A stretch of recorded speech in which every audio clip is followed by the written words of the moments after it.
Hello, welcome back. This is another Doctor Who review, and this time I have watched the second episode of William Hartnell's run, which was the first appearance of the Daleks. And I say the second episode, but you have to be a little bit careful because the first story arc was about 4 episodes and this one is 7. It just makes up the second story. It was written by Terry Nation, who would go on to write a series called The Survivors for the BBC in the 70s, and I have on this very channel reviewed his book of that series, so by all means check that out while you're here. It's a good book, it's a good series, and I had pretty high hopes that with this being the first appearance of the Daleks and the first Doctor Who written by Terry Nation, that this would actually be quite spectacular itself. So the episodes, there's 7 of them, there's 25 minutes each, and the first takes off exactly where the last one left, with the danger needle on the TARDIS's radiation meter peeking into the red.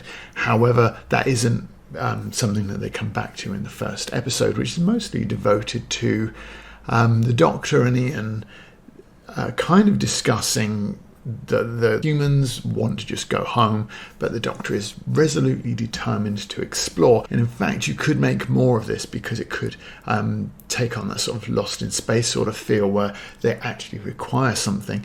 Later on, the Doctor pretends there's a fault with the TARDIS in order to make sure that they have to explore. But initially, he's just keen to explore and the others not so much. So explore they do. They find an animal that's made entirely of metal and they say there's nothing like this ever on Earth. They also then discover a deserted city, which is a combination of matte painting and model here. It's actually done pretty well. I think the low quality nature of the footage actually helps it, but it looks alright. Susan finds these little flowers. They kind of leave her in the jungle, and then she comes back screaming and saying that something has touched her, but they don't believe her. Barbara has this great line where she says, "It's not that he doesn't believe you, he just finds it hard to go against his scientific facts." They then use the TARDIS's machinery to have some food, and they discuss, it's like bacon and eggs. And then something starts knocking on the outside of the TARDIS. The first episode here sets the tone for the story arc, which overall is pretty good, but there's a lot of filler. We'll come back to the subject of filler when we get to about episode 6, which is the most egregious example of it. So they find outside the TARDIS like a silver box with some vials in it. They don't know what it is. They put it in the TARDIS. This is where the Doctor says, we need mercury. There's this thing like this, about this big, that he takes out of the TARDIS. He says, this is broken and I need to fill it up with mercury or we can't go anywhere. And they go, well, we'll have to find some in the city. When they reach the city, they start to explore. They decide to split up, and they're all clearly quite sick. And this is the first indication that the meter is showing, the high radiation, and that they haven't actually looked at it since they arrived. But there's quite an eerie atmosphere as they're sort of succumbing, becoming unwell, and exploring this deserted city. There's a bit here where Barbara puts her hand over the camera, which is kind of weird. Well, certainly it's not something I've seen very often in any sort of TV show, but it does indicate, of course, that they're really struggling. It's a little bit of a fourth wall break, but show does help accentuate how unwell she is. And right at the end of the episode, we get our first glimpse of the Daleks, which is the famous kitchen sink plunger and Barbara screaming, and which is exactly where the second episode starts, except they have actually just cut her scream out. The rest of the footage is the same. So Barbara's been kidnapped by the Daleks, and the other 3 meet up, and the Doctor explains that there was never anything wrong with the doodad. It always had mercury in it, and it was all a ruse to get them to explore the ship. And in the process of this, he gives the doodad to Ian. The point of him doing that is that when he now says, right, I'm going, and Ian says, no, you're not, and then the Doctor realises that he can't go anywhere because he doesn't have the thing that he's just given to Ian. It's a little bit awkward, but at the same time it does get you through the scene to the point where the writer wants you to be. If you were like a child watching this, you'd be sort of none the wiser, just that little bit of a contrivance there. But now apparently he's dropped the thing anyway, so they do need mercury, so they legitimately do need to search the city, at which point the Daleks do arrive and take them prisoner. And the blocking of the scene is quite awkward because the sets are obviously small. There's a lot of crowding around and a lot of close-ups to try and hide that, so you do get a little bit of awkward blocking at times, but it also breeds sort of this air of claustrophobia about it, which makes it quite unnerving. There are times as well where the sound is of such low quality, particularly when there's a number of Daleks talking over each other, that it's actually really hard to understand. For example, I didn't know whether the sort of surface dwellers were called Thals or Bals or Sals for quite a long time, because it was really hard to work out what they were saying. But anyway, they are released by the Daleks to go back to the ship to get the drugs that were in the vials that were left outside by the Thals. And the reason that they're released is that the Daleks are watching them. But the Daleks have convinced them that they want peace with the Thals, but really what they want is the drugs. And once they have the drugs and learn how to synthesize them, they're quite happy to kill off the Thals. When the others come back with the vials, they fully intend to just take them off them and then let them die of the radiation sickness. So episode 3 begins with a bit of exposition. There was 2 factions on the planet, and they were at war, and one of them set off a neutron bomb which killed sort of all the living things on the surface but didn't damage the infrastructure. So the Daleks went underground to survive that explosion, while on the surface the survivors have mutated, but they've mutated much farther, so they've come round again, if you like. The superior being, Daleks, are rolling around in this machine, but they are a life form within it, and the machine is part of protecting them from the radiation, as is the fact that they live underground in this bunker. That is something that is questionable later in this series, but we'll get to that.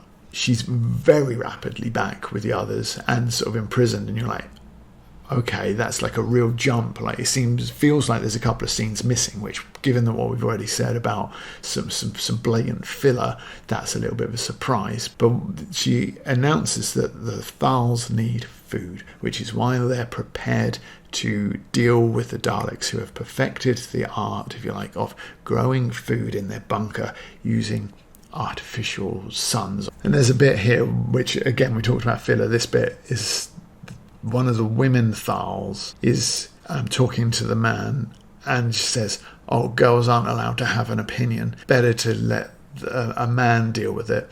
And you think, okay, so there's going to be like a gender issue in this, which would be extremely progressive for the 1960s, but it just doesn't do anything at all. The next time you see them, that issue is just never brought up again. So again, that's a second instance of something that seems like real padding for runtime.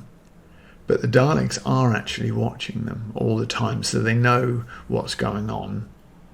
Meanwhile, the Doctor has discovered that the floor is providing static electricity that powers the Dalek. Now there's a discussion between the Thals about fatalism. One of them is saying, we'll die out without a deal with the Daleks, and the other one is saying it's an ambush. And the other one basically says something along the lines of, if it is an ambush, then that is our fate, it's inevitable, and we should accept it as such, which is again a concept that really doesn't go very far. It's the fatalism aspect of it is not really explored any further than that. However, the fact that they don't want to fight and are pacifists, that's going to come to the fore. So you think perhaps that dialogue exchange could have been phrased a little better than it was. When the Dalek brings them food, they put the mud over his eyepiece, and then they sort of wrestle with it, and it dies. And they take the Dalek, it's like a living thing, but it's only about so big, out of the machine, put it under a cloth to one side, and later on you'll see like this sort of hand flop out that's a bit mutated or something different about it. But again, the resolution of the screen doesn't help me tell what. In the 4th episode, which is called Ambush, the Thals are making their way to the city and the Daleks are plotting to ambush them. Meanwhile, our 4 heroes, are trying to escape within inside the Dalek, pretending to be leading them to an interrogation, but actually leads them towards the lift to get out. But the Daleks are onto them and they magnetise the floor, which means that his Dalek can't go anywhere and he can't open it. So the others take the lift up to the top, leaving him in a heroic moment of going, you have to go on without me, I'm stuck. But they go up in the lift to the top floor, and then they stand and wait for him. So what's the point of leaving a guy behind to do his heroic sacrifice? He can't get away. Yeah, but we're only just going to wait for you upstairs. We may as well wait here then. But then, of course, Ian is just able to get out, and he decides that he's going to try and find the Thals that are coming to the rendezvous, and he's going to try and warn them that it's a trap. But what's weird is how the ambush is shot, and that Ian is clearly there, clearly able to warn the Thals that an ambush is going to happen. The Daleks sort of come in and out of their cubby holes about 3 times before they do anything. They kill a bunch of the Thals, the others escape, and Ian's like, oh, I'm sorry I couldn't warn you sooner. It's like, you literally could have done. You literally could have done. The way it was shot, you blatantly could have warned them. You're this far away, could have easily have warned them and didn't. But again, I think that being forgiving, it's down to the fact that the set's so big. I think that it sort of hinders them a little bit, but you definitely could have just rearranged some of that footage. You might have made your episode about a minute shorter, which I'm sure they could have accommodated with slightly longer credits at either end. And I know I shouldn't poke fun, but when they're talking about, oh, we desperately need food, and I'm looking at it going, actually, that doesn't look like food, it looks like toilet paper. But if you live in the jungle, you're probably desperate for toilet paper too. The leader of the Thal has been killed, so when the others escape, they're discussing who's going to take over. There's a bit of back and forth about the history of their enmity with the Daleks and how they got to where they are, and this is where it becomes clear that they are actually pacifists. They've evolved beyond the pettiness of being afraid to be different and afraid of the different. They discover that in all of what's gone on, the Mercury doodad has been left in the city, and even though they've now all escaped back to the TARDIS, they have to go all the way back again in a scene that's actually quite reminiscent of the Phantom Menace. They're discussing what they're going to do and how they're going to approach, and so, oh, there's a secret entrance at the rear of the city through the waterfall. They then have to persuade in exactly the same way the Thals to be like a diversionary attack. It's like, many Thals will die if this plan succeeds. Meanwhile, the Daleks have taken the anti-radiation drug, and it has had a very strange effect on them. One of them is completely tripping out, and what it turns out is that they've become so accustomed to the level of radiation that they need radiation. So the anti-radiation drug is actually going to kill them if they take it. What can we do to get the radiation levels up? Surely you can just go to the surface. That's the way to get more radiation. But what they decide to do is to launch another neutron bomb, which is great because it gives the episode a ticking time bomb sort of effect. It's like, okay, they're going to have to go back to the city. They discover they're launching this bomb and have to do something about it. Except they don't, but we'll get to that in a bit. And there's a really interesting bit here where one of the Daleks says, we're going to change our environment to suit us. And what makes that interesting to me is I think it's in the 50s, might have been around this time, I think it was Robert Heinlein, but I could be mistaken, who said that one of the examples of civilization is to change the environment to suit us. If you've done that, then you're sort of a civilized, evolved species. And I think that what you have here is Terry Nation actually saying the opposite of that. There has to be a level of morality with it. So it's a really interesting concept, because there's no doubt that the Daleks' neutron bomb will change their environment to suit them, but environmentally it's going to kill all of the other species on the surface. So it's quite an interesting concept. It would have been nice to have had that explored a little bit more, but it does get you thinking about the wider science fiction of the time. So I found it like one of the more interesting parts of the series. So the Thal have now agreed to the plan. They're going to join in the attack. There's a lot of cutting back and forth between the Daleks not really doing much, sort of discussing their plan but not enacting their plan, and the Thals just sort of, and our heroes just sort of moving around. And what you have here is, when you have an A and a B story, one of the reasons that you do that is you can move time in story A while you're showing B, and then you sort of go along like that and time sort of moves along. And if you don't have that, then what you have is just story A going along all the way through, and there's a real danger of things not flowing. There's no build up to anything. It's just a jerky bunch of scenes that are connected, and you would describe that as episodic. It's generally considered not a good thing in storytelling. But the other issue with that is that if you go, right, I need to cut away so that I can move time on in this story, you have to have something to cut it away from. There's a more famous example of this, if you wanted to think about it, would be episode 2, Star Wars episode 2, when Obi-Wan and Anakin are split up, and the fact that Anakin Obi-Wan's investigation of what's going on is there so that George Lucas can move his 2 stories along without it sort of jerking from scene to scene. And if you don't get it right, then your scenes that you're cutting to feel like filler.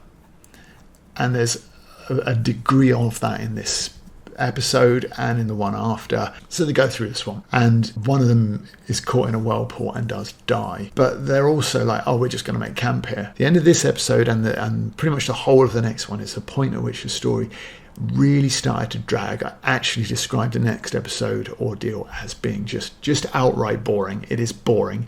We are looking for the story to ramp up, to get them into the city, to deal with the Daleks, to get the thing they need, to have this ticking time bomb, and none of that really plays out. In fact, the Daleks scupper that right at the start of the next episode, which is called Ordeal, when they say that the neutron bomb will take 23 days to launch. It's not good, this episode. It's a real shame because, like I say, it's the second to last. It should be like really building up. It would have been better off just cutting the whole thing and moving from episode 5 to 7 in like just one scene. They go through the caves. It's an episode of spelunking. It's not done well. Again, we're limited by budget, by the size of the sets, but there's bits where it's quite clear that they've only got this much set to walk in, so they just sort of walk across. There's bits where he has to jump over a thing and they're tying rope to each other, and you look at it and go, it looks as if like it's about 3 foot, and it really is a distraction away from the main story, which is to deal with the Daleks. They get into the city and they break the antenna that the Daleks are using to communicate and spy on the Thals. And every time we cut to the Daleks, they're kind of doing nothing much. They've changed their plan now. They're not going to release a neutron bomb. They're going to release the waste from their nuclear reactor.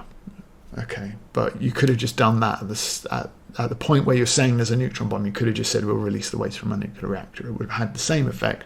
And again, I'm looking for that ticking time bomb to try and inject some pace into this episode, which never really happens. It's just filler. So the Daleks have captured the Doctor and Susan after they blew up the antenna, and the Doctor tries to buy their freedom by saying that he'll build a TARDIS for the Daleks, but they're like, yeah, we reckon that we can just kill you off and learn for ourselves by looking at it. Meanwhile, Ian and the Thals are coming into the city and they're sneaking through, which if you're going to do that, probably doing it against a glass wall isn't the best way. And I was wondering, how are they going to kill the Daleks? But actually, they end up just sort of jumping on the back of a Dalek and then they kick it into a wall plug and it shorts out all the power. And they all escape to the TARDIS for like a bit of a debrief. And they're all like, oh yeah, you're going to be fine now, even though the power that they've blown up in the city was with the same power that was powering the artificial lights that was growing their food, so now they're going to starve again. Our 4 heroes are leaving the TARDIS, which malfunctions, and then it says like next episode is going to be called Edge of Destruction. Overall, I'm kind of done with William Hartnell. I think I'm going to skip on to the next guy, which is Patrick Troughton, I think, and see what that's like. This one, the limits of budgets, the limits of expectations of science fiction on TV at this time, and what I mean by that is the audience is not sophisticated, or not as sophisticated as it would have been 20, 30 years later when Star Trek and things like that and Lost in Space had sort of all been on our TV a little bit more. This was kind of like the first thing in the BBC, and certainly the first thing on the BBC. I think they kind of have to have that exposition-heavy storyline, and it does make for some interesting and thoughtful looks at sort of society. But there wasn't one theme, there was kind of like 3 or 4. There's the gender thing, there's the Cold War analogy of the 2 tribes, there's the ecological look at the Daleks sort of manufacturing their environment. So there's all that stuff going on. It's quite interesting in that. We think maybe just like one of those themes was the way to go. Definitely cut out all the spelunking, just get through that much quicker, and this would be a lot stronger. I think really 7 episodes at 25, that's looking at nearly 3 hours, including obviously 7 lots of credits, but maybe an hour and a half would have been a much tighter and more focused and more entertaining look at this. You probably should, if you're a Doctor Who fan, see the first appearance of the Daleks. Why not? The Daleks are interesting. I think they'd have been quite menacing if you were a kid at the time, even though they do have a couple of moments where they crash into the set, which is fun. But yeah, overall, it's fun. It's not brilliant, but mainly the biggest weakness of it is just not focused enough, and that really shows when they're sort of making their way to their diversionary attack, and then we never see the attack, but we see the travelling. If you're a fan of the Doctor, definitely check this out. If you enjoyed this video, liking and subscribing is the way to show that, and I'll see you in the next video. Bye. My name is Riley and I'm a student. The first 2 weeks at Sexington University were perfectly normal. I was drunk until the end of freshers, when my student loan ran out. Then Professor Lovecraft exploded his lab, and my eyebrows and everything changed. My roommate started dying. Aliens invaded. I killed a dragon over breakfast, got stranded in the past, and attacked by dinosaurs. I might have committed a genocide. I might have robbed an empire. I may even have saved the world. I really hope next week is quieter. I have an assignment due.